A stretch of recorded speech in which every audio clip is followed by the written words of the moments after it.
When Claudio Naranjo, a psychotherapist, gave ayahuasca to middle-class people in Chile and Santiago who'd never heard of Amazonian jaguar cults, they had visions of jaguars and things. So I don't think it's because there's molecules in the brain that respond to dimethyltryptamine and create jaguar images inside the head. I think it's because they were picking up on a kind of collective memory through morphic resonance of the culturally impregnated experience.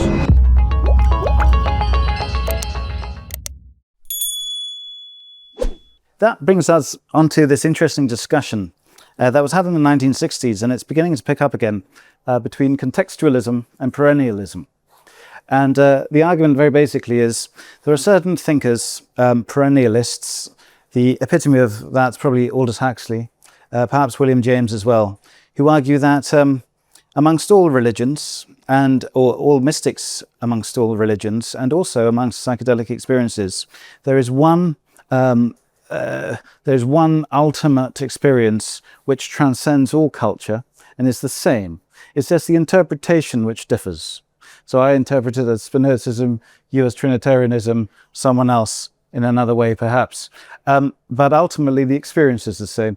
That's contrasted to contextualism, which is the argument that your culture and your life fully determine the experience. So for example, in the West, we are prone to see Jesus and the burning bush or whatever, whereas in the Americas, you're more prone to see jaguars and snakes and whatever, right? So, what's your take on this? And there are midpoints as well. Do you think psychedelic experiences are determined by one's culture, or do you think there's something beyond that they point towards? Well, I think some aspects of them take us way beyond our own culture. I mean, when I first took LSD around 1971, I'd been educated in a completely mechanistic way. I was at the time, I'd been converted to atheism by my science teachers. I was in Cambridge, I was a Don at Cambridge when I took it. And I'd been to physiology lectures, I knew about neurotransmitters in the brain and so on. And I took LSD, and this was so off the map of anything I'd been taught or told about, except for reading Aldous Huxley, that I didn't interpret it exactly in the context of the culture I knew, because it was not on that map.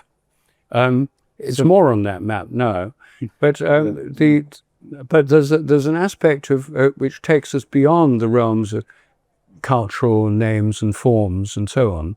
And what do you think that experience? So that tends towards a perennialist viewpoint. What do you think?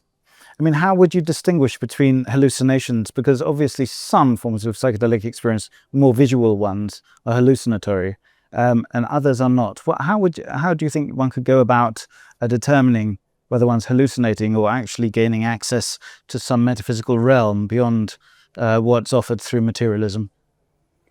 Well, let me come back to the contextualism thing, because I actually have a take on that. It slightly depends on my own theory of morphic resonance, and so I can't spend half an hour explaining it, but very briefly, it's the idea there's a collective memory, there's a memory in nature, there's a resonance from similar systems in the past to the present. So if a lot of people in the Amazon take ayahuasca in shamanic cultures where it's all about jaguars and with particular mythologies, serpents, jaguars, and so on, then if Westerners come along and take ayahuasca, the same kinds of changes are going to happen in their brain, which may put them in resonance with those who've taken it before. And so there may be a culturally shaped collective memory of the ayahuasca experience, which affects people who don't come from that culture at all. And when Claudio Naranjo, a psychotherapist, gave ayahuasca to middle-class people in Chile and Santiago who'd never heard of Amazonian jaguar cults, they had visions of jaguars and things. So I don't think it's because there's molecules in the brain that respond to dimethyltryptamine and create jaguar images inside the head. I think it's because they were picking up on a kind of collective memory through morphic resonance of the culturally impregnated experience.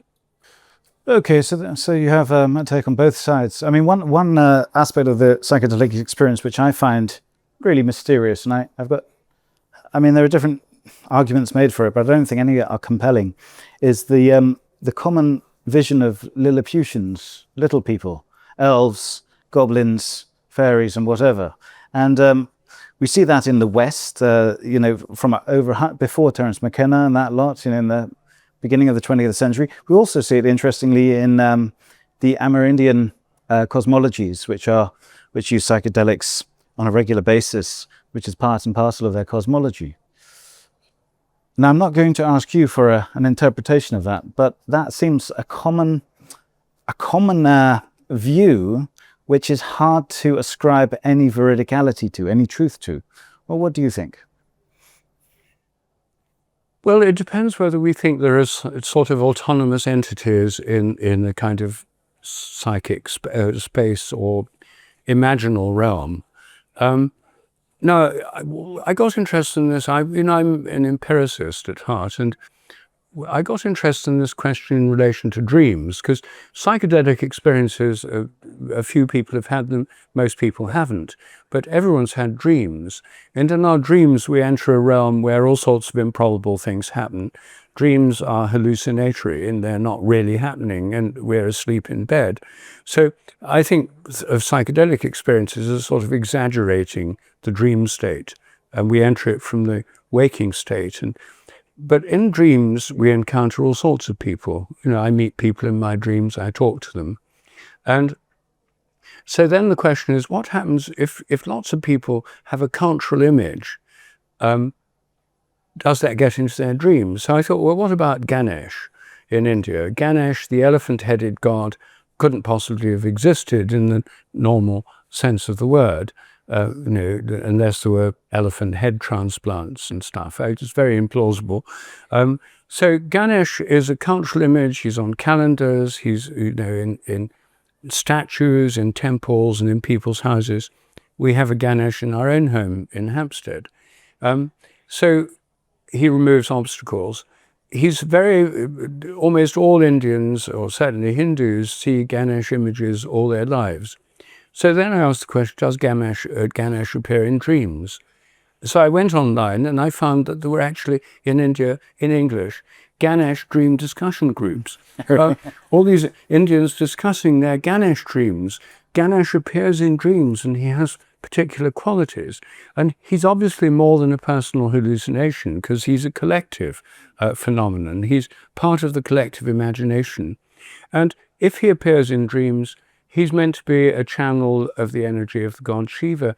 Maybe in dreams, he really does have that role. Maybe he's a kind of manifestation of a deeper principle that works through this image in people's dreams.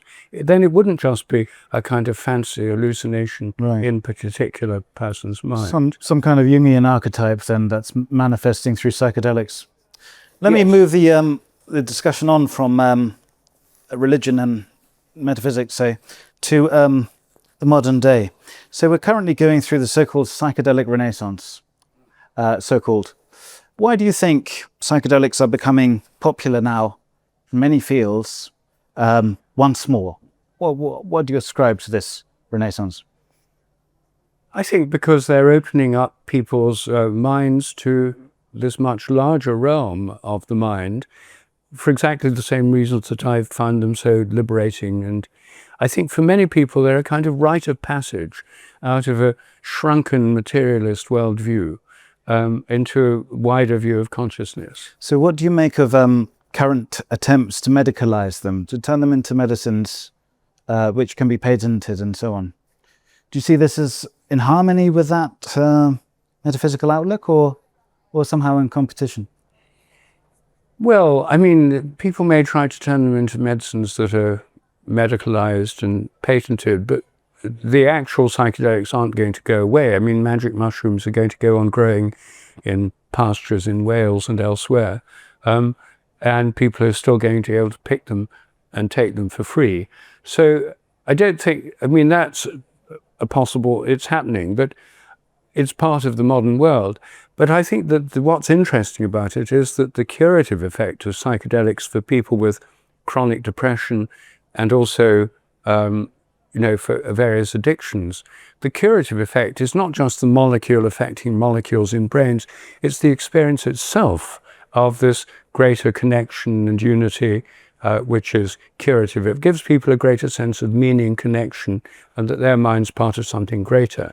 And that has a curative effect. But this is the interesting thing about the medical aspect of the psychedelic renaissance, but that's something that my colleague, Professor Christine Haskell, writes about, that it seems that medicine at the moment is instilling madness to cure madness, as it were, and that these experiences that can be had on psychedelics do not fit into the sort of scientific materialist framework at all, but nonetheless they can be utilized against depression, PTSD, and so on and so forth. Of course, they're currently looking at ways in which to use these chemicals without inducing the experience for the same effects. But it's, I think, as you say, it is the phenomenology itself that is curative. And well, if they do the research, they'll actually find out, won't they? And I suspect, like you, I predict that they'd find that without the experience, it would have very little effect. I should think so, because I think for most people, I mean, through the ages, there have been mystics who have had these somewhat similar experiences. Now, there's a debate whether, mystics, the experience of mystics in Christianity, for example, is akin to certain experiences on psychedelics. I think my own view is that there are many types of mystical experiences, many types of psychedelic experience. There is an overlap, though, at one point. And it seems that many people who have had such experiences, for them, this is a life-changing moment. So it would be very interesting if chemical alone, without the visualization or without the experience, could induce such an effect. Another interesting thing, I think, from the perspective of the philosophy of mind is, if the experience itself had an effect upon your health and mental well-being and so on, that's an example of mental causation, of course, that the experience has the effect. Now, although most people, I would imagine, believe in mental causation, in other words, if I have a desire, it will move me to the pub or something like this for a beer. Of course, it cannot be explained. Mental causation is very problematic for our general understandings of the mind and its relationship to the brain. Well, from a materialist point of view, it's very problematic. But I think that actually within medicine, the placebo effect is also an example of medical. You don't need to go as far as psychedelics. I mean, the placebo effect is mental causation. People's beliefs and expectations affect how a drug or a cure works, and often a blank pill will do as well as an actual antidepressant or something. So that's surely very strong evidence for mental causation that's actually arisen within the context of mechanistic medical research. What new cultural possibilities do you think are on the horizon with this intake of psychedelics? I mean, how do you see the 20 years in the future? How do you think the current psychedelic renaissance might affect it?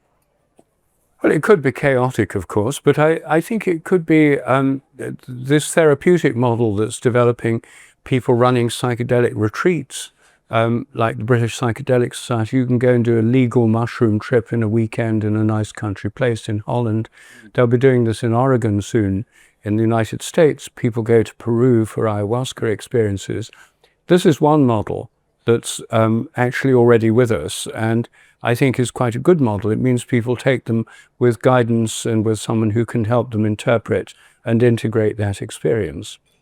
I myself think the most interesting development here is psychedelic religions, where the psychedelic experience is integrated with a mythic and religious framework. So it's not just an individual trip, but integrated into a sort of wider community.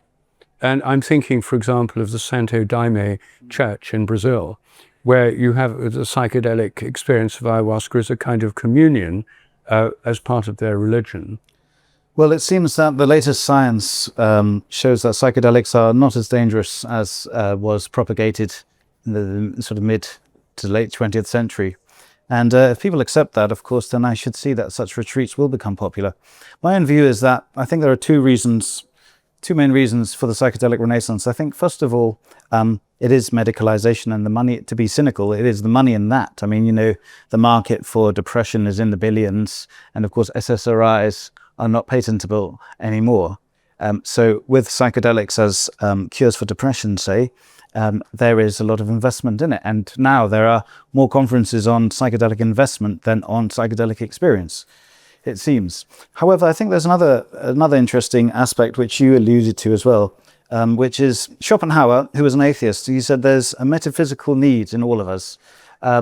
It doesn't have to be any established religion, but there's some desire in our psyche to somehow go beyond the material conditions we perceive. And I think psychedelics allow for that. At least, you know, whether or not they are veridical is irrelevant to the fact that they make people at least believe it. And that gives, I think that gives an extra dimension, extra richness to life. You know, I see it as, you know, someone said they don't need psychedelics to me because they've got a good life. I mean, I see that as saying you don't need music. You know, you've got a good life, so what good is music? I mean, you know, it's the same with psychedelics. They're enrichers. To continue watching this video, click the link in the top left or in the description below. With a free trial, you can enjoy the full talk and thousands more. Thank you for being part of the conversation.